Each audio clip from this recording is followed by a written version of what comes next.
Hello, Year 9. Welcome to your first online lesson, your first full one this year, and it is focused on freedom of religion.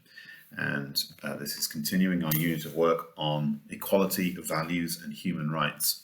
So please can you copy that date and title on whatever you're working on, whether that's on Word on your computer or on a piece of paper, underline them. And then you need to have a look at this right from the UDHR, which we've already studied this year. I'm going to read it out, but I want you to try and pick out of there 3 religious freedoms that everyone should have, and maybe work out what they are in your own words. Okay, so here's how it reads. Everyone has the right to freedom of thought, conscience, and religion. This right includes freedom to change his religion or belief, and freedom, either alone or in community with others and in public or private, to manifest his religion or belief in teaching, practice, worship, and observance. Okay, there are 3 things in there that we get the right to do with regard to religion. See if you can work out what they are.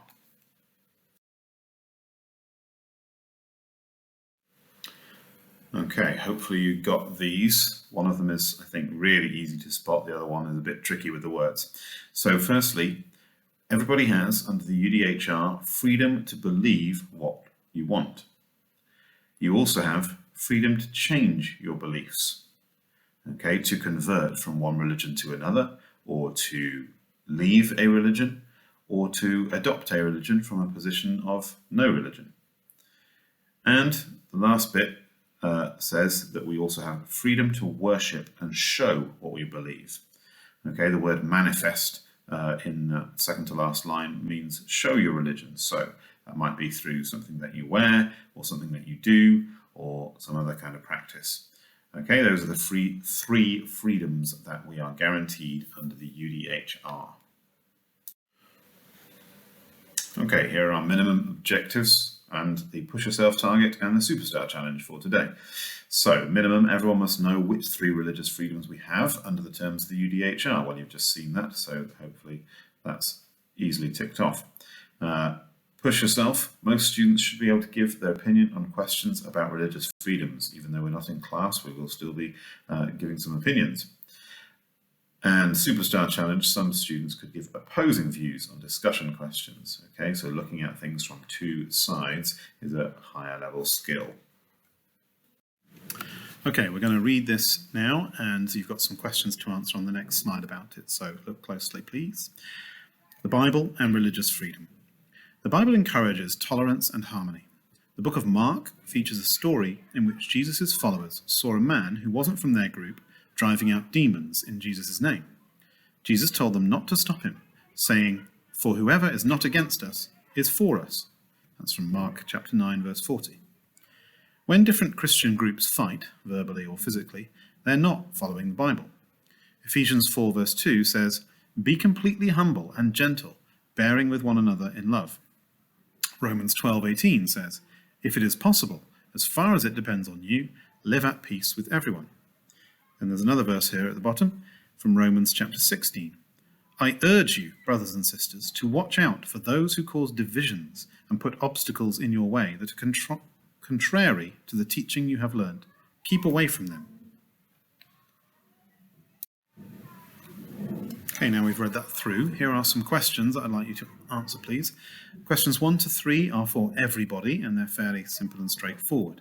Questions 4 and 5, that would be for most people, as long as you've got a target grade above grade 4. Answer the push yourself questions, please.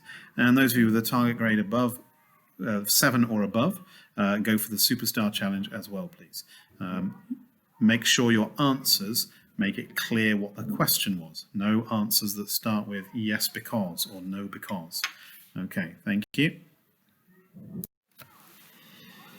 All right, now here's some information from Hinduism to go alongside your information from Christianity.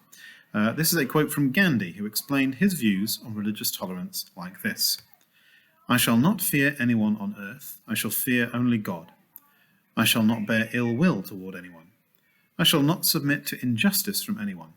I shall conquer untruth by truth, and in resisting untruth, I shall put up with all suffering." Many Hindus believe that because lots of people think of the self as the physical body, we divide ourselves into groups based on physical features. For example, black people and white people, male and female. This then extends into religious life.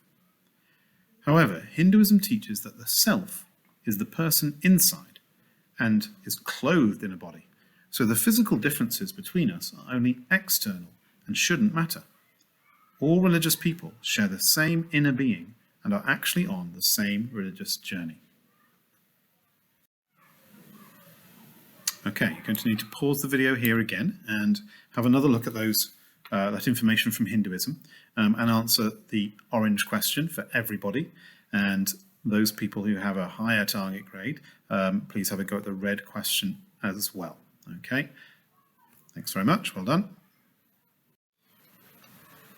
Right, there are two videos mentioned on this slide. Both the links are on Show My Homework. You won't be able to get to them by clicking on this video.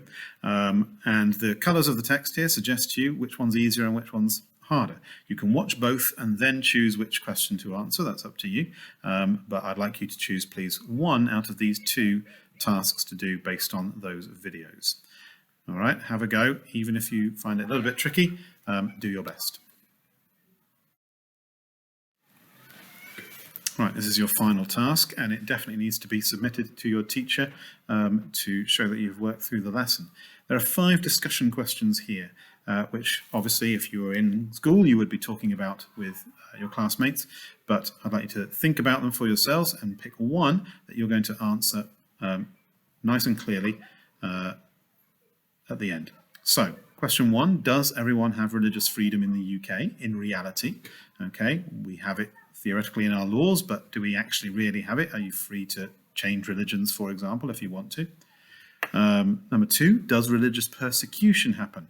Does it even happen in Leicester? Are people bullied sometimes for the religion that they follow? Or are we safe when we follow a religion that's different to other people?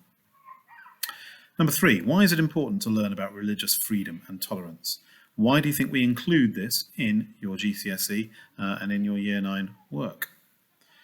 Question 4, are faith schools a good idea? So, for example, a school that has Islam or Christianity or Hinduism as one of its key values, and that the students are taught the beliefs and practices of that religion alongside learning their English, their maths, their science, whatever else they learn. Is that a good idea to have faith schools, or could it be a negative? You might think both. You might see things both ways for that one.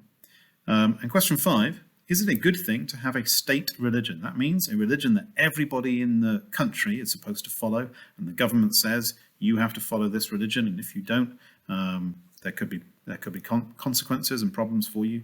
Is it a good idea? Does it mean that everyone knows what they should believe and that makes it easier because you're all part of the same religion? Or does it make it harder for people who think something different and believe differently?